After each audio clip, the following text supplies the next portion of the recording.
ये वो लोग हैं जिन्होंने प्रारंभ से देश के दलितों के साथ, देश के पिछड़ों के साथ घोर अन्याय किया है।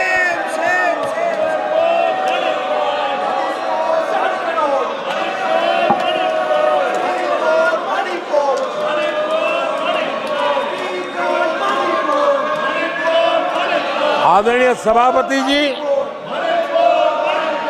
और इसी कारण से बाबा साहब आम्बेडकर ने कांग्रेस की दलित विरोधी, पिछड़े विरोधी मानसिकता के कारण नेहरू जी की कैबिनेट से इस्तीफा दिया था।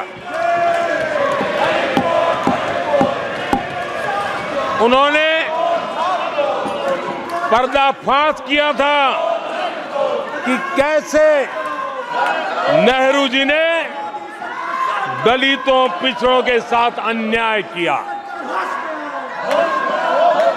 और बाबा साहब आम्बेडकर ने कैबिनेट से इस्तीफा देते समय जो कारण बताए थे, वो कारण इनके चरित्र को दर्शाते हैं।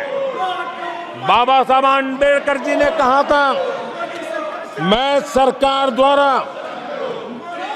अनुसूचित जातियों की उपेक्षा पर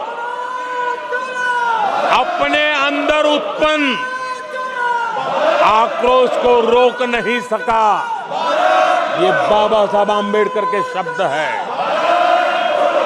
अनुसूचित जातियों की उपेक्षा, इसने बाबा साहब आम्बेडकर को आक्रोशित कर दिया।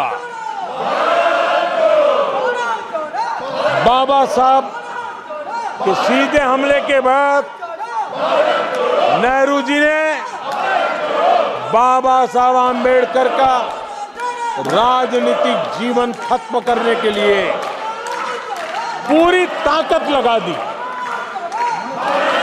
आदरणीय सभापति जी, पहले षड्यंत्र पूर्वक बाबा साहब आम्बेडकर को चुनाव में हरवाया गया। आदरणीय सभापति जी, हराया इतना ही नहीं, उन्होंने बाबा साहब आम्बेडकर के इस पराजय की, उसका जश्न मनाया, खुशी मनाई और खुशी उन्होंने व्यक्त की। आदरणीय सभापति जी, एक पत्र में ये लिखित है इस खुशी का। आदरणीय सभापति जी, बाबा साहब की तरह ही दलित नेता बाबू जगजीवन राम जी को भी उनका हक नहीं दिया गया। इमरजेंसी के बाद जगजीवन राम जी का पीएम बनने की संभावना थी।